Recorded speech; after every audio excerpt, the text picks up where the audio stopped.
2022 সালের সকল মাধ্যমিক শিক্ষার্থীদের এসকে ব্রাদার্স এডুকেয়ার চ্যানেলের পক্ষ থেকে স্বাগত। এই চ্যানেলে স্বাগত।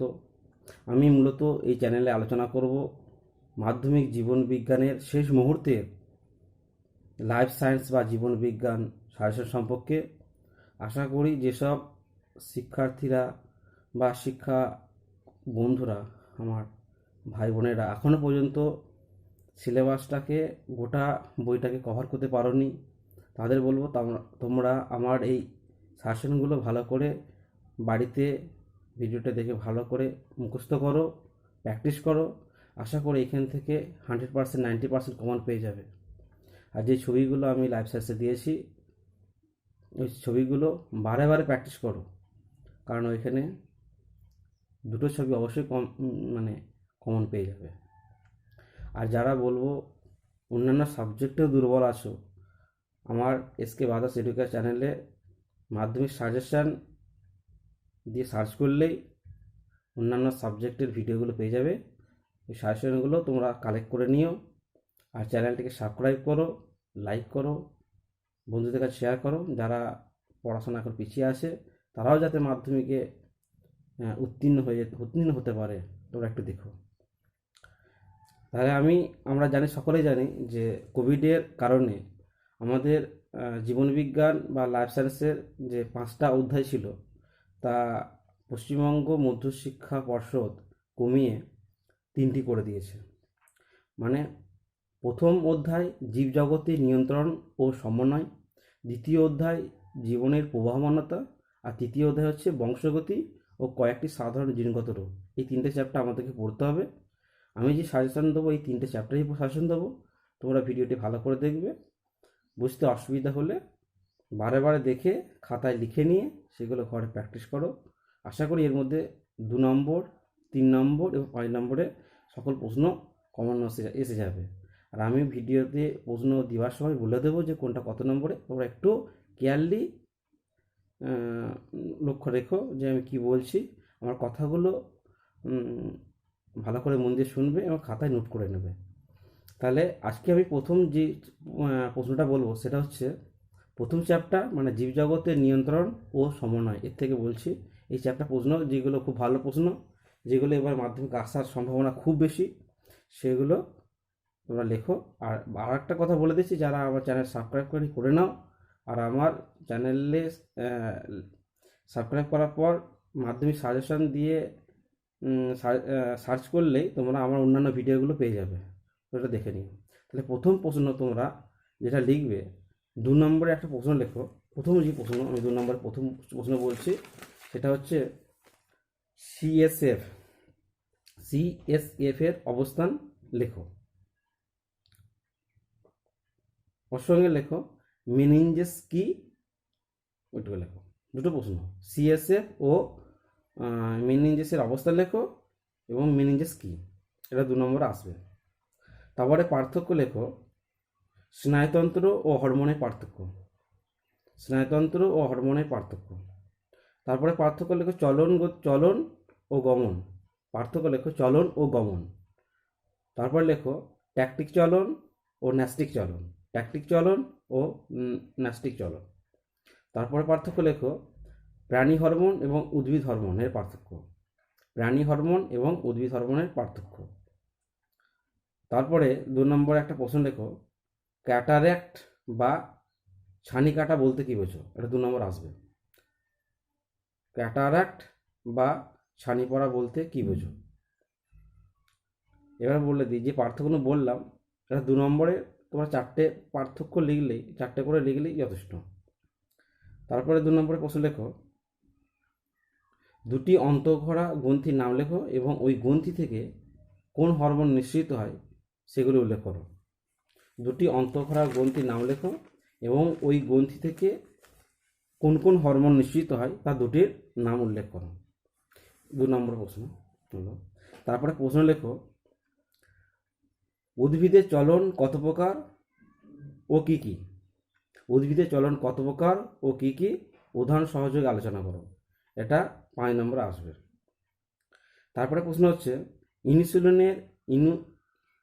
ইনসুলিনের উৎস কি ইহার দুটি কাজ এবং এই দুটি রোগের নাম উল্লেখ করো। ইনসুলিনের উৎস কি, এর দুটি কাজ আর দুটি রোগের নাম উল্লেখ করো। এটা 2+3। তারপরে প্রশ্ন লেখো, জিব্বারেলিন হরমোনের উৎস এবং কাজ উল্লেখ করো। জিব্বারেলিন হরমোনের উৎস এবং কাজ উল্লেখ করো। এটা 2+3। তারপর লেখো, ট্রপিক চলন নিয়ন্ত্রণে অক্সিন হরমোনের ভূমিকা কী? ট্রপিক চলন নিয়ন্ত্রণে অক্সিন হরমোনের ভূমিকা কী?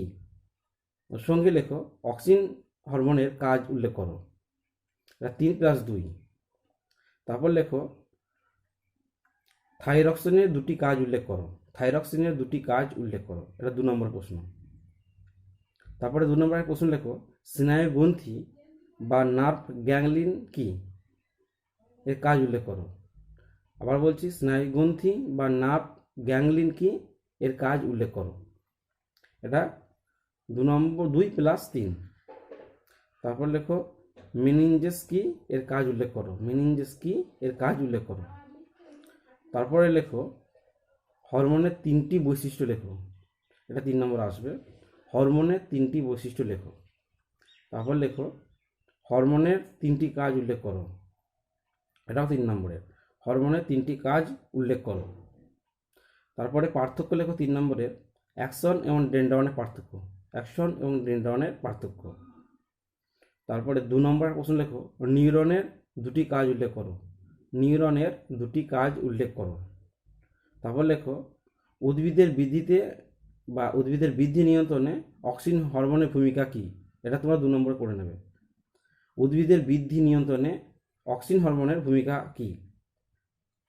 তারপরে যে প্রশ্নটা খুব ভালো প্রশ্ন, এই চ্যাপ্টার উদ্ভিদ হরমোনের কয়েকটি ব্যবহারিক প্রয়োগ উল্লেখ করো। উদ্ভিদ হরমোনের কয়েকটি ব্যবহারিক প্রয়োগ উল্লেখ করো। এটা গেল প্রথম প্রশ্নের, প্রথম চ্যাপ্টার 2 নম্বর এবং 3 নম্বর প্রশ্ন। আমি 5 নম্বরের কোন ছবি পড়বে এই চ্যাপ্টার থেকে সেটা বলে দেবো, শেষে বলে দেবো।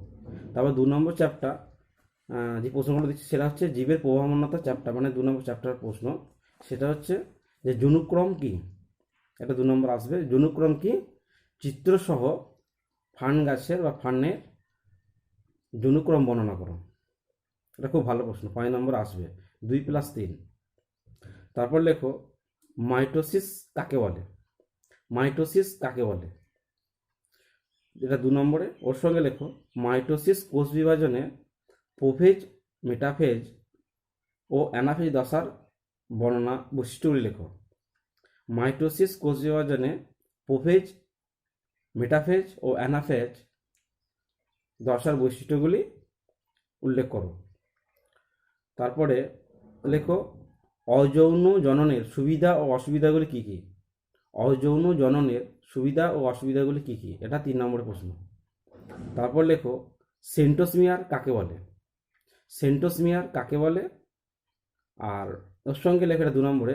3 নম্বরের প্রশ্নটা হচ্ছে ওর সঙ্গেই, সেন্টোসমিয়ারের অবস্থান অনুযায়ী ক্রোমোজোমের শ্রেণীবিভাগগুলি আলোচনা করো। আবার বলে দিচ্ছি, এটা 2+3 হলো। সেন্টোসমিয়ার কাকে বলে? সেন্টোসমিয়ারের অবস্থান অনুযায়ী ক্রোমোজোমের শ্রেণীবিভাগ করে তার সিঁড়ি সম্পর্কে আলোচনা করো। তারপরে লেখো, ইতর পরাগ সংযোগ কাকে বলে? ইতর পরাগ সংযোগ কাকে বলে? এটা 2 নম্বরে। ওর সঙ্গে ইতর পরাগ সংযোগের সুবিধা এবং অসুবিধাগুলি লেখো। এটা হচ্ছে 2+3। তারপরে একটা 2 নম্বর প্রশ্ন লেখো, যে বৃদ্ধি ছাড়া বিকাশ সম্ভব নয়। বৃদ্ধি ছাড়া বিকাশ সম্ভব নয়, কথাটি ব্যাখ্যা করো। তারপর লেখো, পার্থক্য টেলোফেজ এবং অ্যানাফেজ দশার পার্থক্য। টেলোফেজ এবং অ্যানাফেজ দশার পার্থক্য। তারপরে পার্থক্য লেখো, বৃদ্ধি ও বিকাশ। বৃদ্ধি ও বিকাশ। বৃদ্ধি ও বিকাশ। তারপর একটা প্রশ্ন দিচ্ছি, দেখো, কোষ বিভাজন কাকে বলে এবং কোষ বিভাজনের তাৎপর্যগুলি লেখো। 2+3। কোষ বিভাজন কাকে বলে? কোষ বিভাজনের তাৎপর্য লেখো।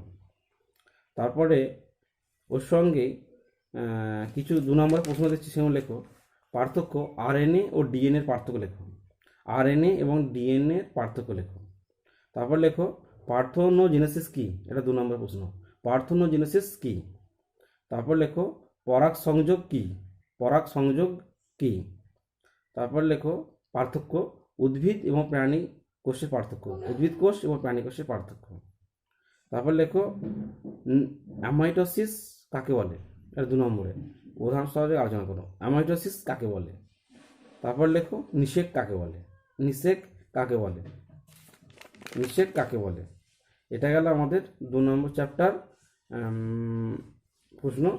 এর মধ্যে একটা প্রশ্ন, ছবিটা লাস্টেই বলছি, ছবি একটা আছে এই চ্যাপ্টার 3 নম্বর চ্যাপ্টার, মানে হচ্ছে বংশগতি ও কয়েকটি সাধারণ জিনগত রোগ। 3 নম্বর চ্যাপ্টার লেখো। 3 নম্বর চ্যাপ্টার যে প্রশ্নটা আমাদের করতে হবে, 2 নম্বর একটা প্রশ্ন লেখো, এক সংকর জনন কাকে বলে? এক সংকর জনন কাকে বলে? এটা হচ্ছে 2 নম্বরে। তারপর লেখো হিমোফিলিয়া রোগের লক্ষণ ও কারণগুলি আলোচনা করো, 2+3। হিমোফিলিয়া রোগের কারণগুলি লেখো এবং এর রোগের লক্ষণগুলি লেখো, কারণ ও লক্ষণগুলি লেখো, এটা 2+3। তারপর লেখো মেন্ডেলের সফলতার কারণ কি? মেন্ডেলের সফলতার কারণ কি? এটা 3 নম্বর আসবে। তারপর লেখো চেকার বোর্ডের সাহায্যে মেন্ডেলের এক সংকর জননের পরীক্ষাটি আলোচনা করো। চেকার বোর্ডের সাহায্যে মেন্ডেলের এক সংকর জননের পরীক্ষাটি আলোচনা করো। তারপর লেখো বর্ণান্ধতার লক্ষণ ও কারণগুলি লেখো, বর্ণান্ধতার কারণ ও লক্ষণগুলি লেখো, এটা 2+3। তারপরে প্রশ্ন লেখো অ্যালিল কি? অ্যালিল কি? অ্যালিল কি? তারপর একটা প্রশ্ন, ব্যাখ্যামূলক প্রশ্ন পড়ে যেটা, সেটা হচ্ছে মহিলারা হিমোফিলিয়া এ রোগে বাহক কিন্তু আক্রান্ত হয় না কেন? ব্যাখ্যা করো। মহিলারা নিজে হিমোফিলিয়া এ রোগের বাহক হয় কিন্তু আক্রান্ত হয় না কেন? এটা ব্যাখ্যা করে 3 নম্বরে আসতে পারে। তারপরে 2 নম্বরে প্রশ্ন লেখো জেনেটিক কাউন্সেলিং কাকে বলে? জেনেটিক কাউন্সেলিং কাকে বলে? এটা 2 নম্বরের প্রশ্ন। তারপর লেখো পার্থক্য ফিনোটাইপ এবং জিনোটাইপ কাকে বলে? এর পার্থক্য, পার্থক্য প্রথমে কাকে লেখে কাকে বলে ওর সঙ্গে পার্থক্য, মানে পার্থক্য করতে গেলে আমাকে কাকে বলে জানতে হবে, তাই ফিনোটাইপ বা জিনোটাইপ কাকে বলে এবং ইহাতে পার্থক্য লেখো। তারপরে চেকার বোর্ডের, এটা 5 নম্বরের প্রশ্ন, চেকার বোর্ডের দ্বিসংকর জননের পরীক্ষাটি আলোচনা করো। এখানে যদি উল্লেখ করে দেয় মটর গাছ, তাহলে মটর গাছটা লিখবে, আর যদি গিনিপিগ উল্লেখ করে দেয় গিনিপিগ লিখবে। চেকার বোর্ডের দ্বিসংকর জননের পরীক্ষাটি আলোচনা করো বা পরীক্ষা পদ্ধতি আলোচনা করো। তারপর লেখো 2 নম্বরের প্রশ্ন, বংশগতি বলতে কি বোঝো? বংশগতি বলতে কি বোঝো? তারপর লেখো মেন্ডেলের পৃথিকী ভবন সূত্রটি লেখো, মেন্ডেলের পৃথিকী ভবন সূত্রটি লেখো। তারপর লেখো ডায়াগ্রামের সাহায্যে মানুষের লিঙ্গ নির্ধারণের সংক্ষিপ্ত পদ্ধতিগুলি লেখো, এটা 3 নম্বরের। ডায়াগ্রামের সাহায্যে মানুষের লিঙ্গ নির্ধারণের সংক্ষিপ্ত পদ্ধতিটি লেখো। তারপর 3 নম্বর প্রশ্ন লেখো অ্যাড্রিনালিনকে আপাতকালীন হরমোন বলা হয় কেন? অ্যাড্রিনালিনকে আপাতকালীন হরমোন বলা হয় কেন? এইগুলো আমাদের কাছে 2 নম্বর এবং 3 নম্বরের প্রশ্ন। এবার আমি যে ছবিটা আমাদের আঁকতে হয় পরীক্ষায়, সেই ছবির সময় 3টে ছবি বলছি, 3টে ছবির মধ্যে 2টো ছবি তোমাদের আঁকতে হবে। খুব ভালো প্র্যাকটিস করো। প্রথম হচ্ছে একটি আদর্শ নিউরনের চিত্র অঙ্কন করো। একটি আদর্শ নিউরনের চিত্র অঙ্কন করো এবং তার বিভিন্ন অংশ চিহ্নিত করো। এখানে যদি চিহ্নিত বলে দেয় যে কোনগুলো করতে হবে, তাহলে তোমরা একটু দেখে নিও। তাহলেও আমি মোটামুটি যেগুলো মেন চিহ্নিত করা জিনিস সেগুলো বলে দিচ্ছি, সেগুলো লিখে নাও। তোমরা অ্যাকশন দেখাবে ছবিতে, অ্যাকশন দেখাবে, ডেন্ড্রন দেখাবে, সোয়ান কোষ দেখাবে, কোষ দেহ দেখাবে, প্রান্ত ব্রুশ দেখাবে, মায়োলিন আবরণী দেখাবে। এগুলো দেখালে যথেষ্ট। এটা পরীক্ষায় আসার সম্ভাবনা খুব বেশি। তারপরে যেটা খুব আসতেই পারে, সেটা আসবেই বলতে পারি, সেটা হচ্ছে মানুষের চোখের অক্ষিগোলকের লম্বচ্ছেদের চিত্রটি, মানে মানুষের চোখের লম্বচ্ছেদের বা চোখের লম্বচ্ছেদের অক্ষিগোলকের ছবিটি অঙ্কন করো। এখানেও যদি তোমরা ঘরে ছবিটি প্র্যাকটিস করবে এবং নামগুলো ঠিকঠাক দেবে, যদি উল্লেখ করে দেয় ভালো, আর নাহলে আমি বলে দিচ্ছি এগুলো প্র্যাকটিস করবে, এর মধ্যেই আসবে। তোমরা এই ছবির মধ্যে দেখাবে cornea, lens, vitreous, humour, retina, sclera, conjunctiva, এগুলো দেখাবে। এই দুটোর মধ্যে হয় দুটোই আসবে না একটা আসবে।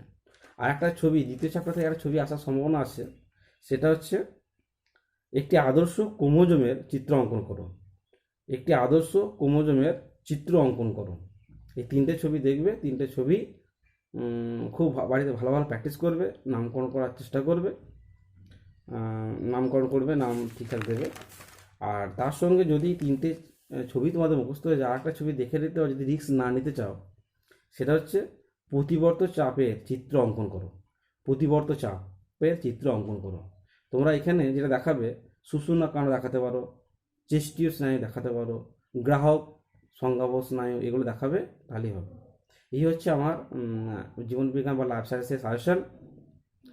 তোমরা আমার অন্যান্য ভিডিওগুলো, অন্যান্য সাবজেক্টের ভিডিও যদি পেতে চাও, আমার চ্যানেলটা মাধ্যমিক সাজেশন দিয়ে সার্চ করবে, ইউটিউবে দেখতে পাবে। ওখান থেকে আমার ইতিহাস, ভূগোল, জীবনবিজ্ঞান, অন্যান্য সাবজেক্টগুলো পেয়ে যাবে। আর যারা এখনও আমার চ্যানেল সাবস্ক্রাইব করোনি, করে নিও, বন্ধুদের কাছে শেয়ার করো, বেশি বেশি লাইক করো।